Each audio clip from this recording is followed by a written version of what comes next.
എന്റെ മകനെ നീയും നിന്റെ ഭാര്യയും കൂടി ഒരു സ്വസ്ഥതയും കൊടുക്കില്ലല്ലേ? ഇവൻ ചെയ്ത തെറ്റുകൾക്കുള്ള ശിക്ഷയാ ഇവൻ അനുഭവിക്കുന്ന. ആ ശിക്ഷാവിധി നൽകിയിരിക്കുന്നത് വർമ്മ സാറ.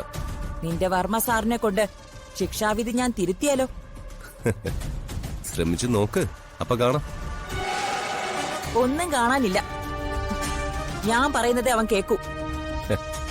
അതാ പറഞ്ഞത്, ശ്രമിച്ചു നോക്കുന്ന. ക്ഷമയ്ക്കൊക്കെ ഒരു പരിധിയുണ്ട്. നീയും അവളും കൂടി ഈ മത്സരം ഇങ്ങനെ തുടരാനാണ് ഭാവമെങ്കിലേ ഞാൻ കാണിച്ചു തരാം. പ്രതാപന്റെ മുന്നിലേ നിങ്ങൾ അരങ്ങേറിയ മനോഹരമായ ഡ്രാമയുണ്ടല്ലോ, പത്മ ഡബിൾ റോളിൽ അഭിനയിച്ച ഡ്രാമ, അതിന്റെ സസ്പെൻസ് ഞാൻ അവന്റെ മുന്നിൽ പൊളിക്കും. പറഞ്ഞേക്കാം.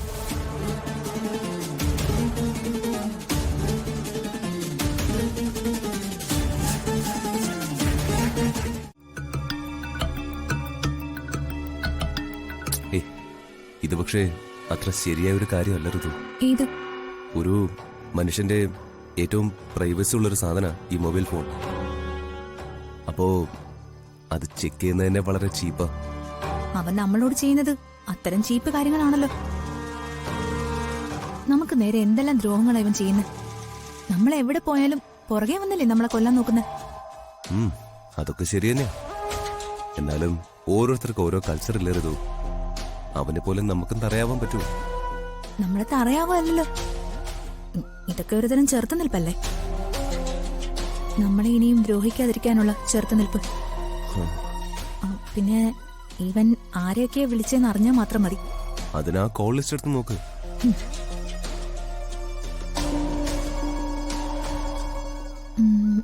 ഇതിനകത്തെ ഒരു മിസ്ഡ് കോളും ഉണ്ട്, പിന്നെ മെസ്സേജും ഉണ്ട്. അത് കാണുമല്ലോ. അവന്റെ ഫോൺ നമ്മുടെ കസ്റ്റഡിയിലായിരുന്നല്ലോ. അവസാനമായിട്ട് പോയ കോള് നോക്കി. ലാസ്റ്റ് പോയിരിക്കുന്നത് ഒരു നെറ്റ് കോളാ. അതാരുടെ? നന്ദന. ലാസ്റ്റ് പോയിരിക്കുന്ന ഒരു നെറ്റ് കോളാ. അത് നന്ദനയ്ക്ക്. നന്ദന? ഈ പേര് ഞാൻ എവിടെ കേട്ടിട്ടുണ്ടല്ലോ. അതുപോട്ടെ, വേറെ ആരൊക്കെ വിളിച്ചിട്ടുണ്ടോ നോക്ക്. ഇല്ല, പിന്നെ ആരെയും വിളിച്ചിട്ടില്ല. പിന്നുള്ളതൊക്കെ യെസ്റ്റർഡേ കോൾസാ. മതി. ആ ഫോണിൽ അവന് ഒത്തിരി പ്രൈവറ്റ് തിങ്സ് കാണും. നമ്മൾ അതൊന്നും ചെക്ക് ചെയ്യാൻ പോണ്ട. പോലീസുകാരായ നോക്കില്ലേ?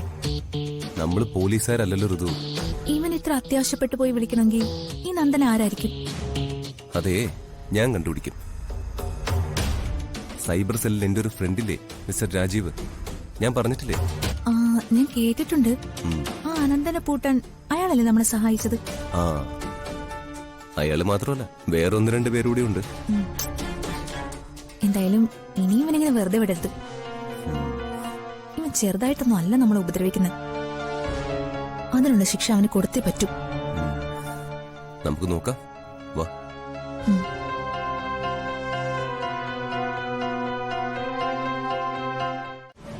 അവനെ അമേരിക്കയിലേക്ക് വിടാൻ അവനും അവളും കൂടി സമ്മതിക്കുന്നില്ല ആനന്ദപിള്ളെ. അവൻ കല്യാണം കഴിച്ച് ഒരു കുടുംബമായി ജീവിക്കുന്നതിലുള്ള വൈരാഗ്യം അവർക്ക്. ഇവനും ഇവളുമൊക്കെ എന്തൊരു ശല്യം അംബിക. പല കാര്യങ്ങൾക്കായി പല ഘട്ടങ്ങളിൽ 2 എന്റെ കൈ കിട്ടിയതാ. അന്നേ തീർത്ത് കളയേണ്ടതായിരുന്നു. അപ്പോ സത്യം പറഞ്ഞാൽ ദീപക്കിപ്പോൾ വീട്ടു തടങ്കലിലാണ് അല്ലേ? അതെ, പ്രതാപന്റെ ഓർഡറാ.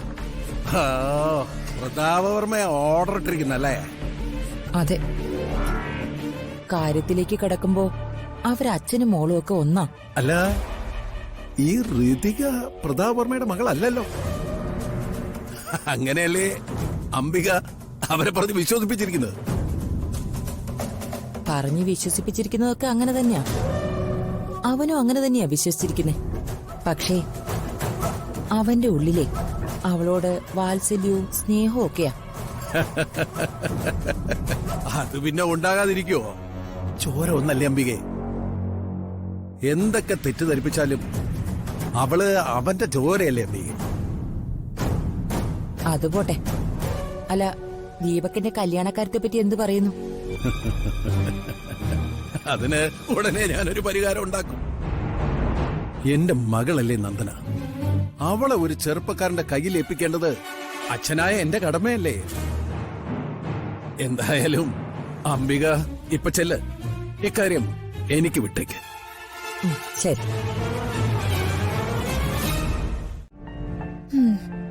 ആ ഫോണും പോയി, പഴയ നമ്പരും പോയി. ഏയ്, നമ്പർ പോയിട്ടൊന്നുമില്ല. അതിലേക്ക് വിളിച്ചാ റിങ് ചെയ്യുന്നുണ്ട്. അത് വല്ല എററും ആയിരിക്കും.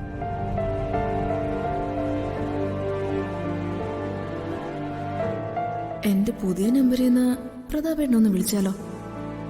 സത്യം പ്രതാപേട്ടനും അറിയണ്ടേ? ഇങ്ങനെ ഒരു ചതിയിൽ പെടാതിരിക്കാനുള്ള ഉത്തരവാദിത്വം ഞാനും കാണിക്കണമല്ലോ. വിളിച്ചേക്കാം. ഋതുമോളോ രാജു ആയിരിക്കും. ഹലോ അമ്മേ, ഞാനാ. ആ പറയൂ മോളെ. പ്രശ്നം അങ്ങനെ തന്നെ നിൽക്കുകയാണല്ലോ അമ്മ. അതെ, എന്താ ഇപ്പൊ ചെയ്യ? നീ രാജുവിനോട് പറഞ്ഞു അവള് മുങ്ങിയ കാര്യം?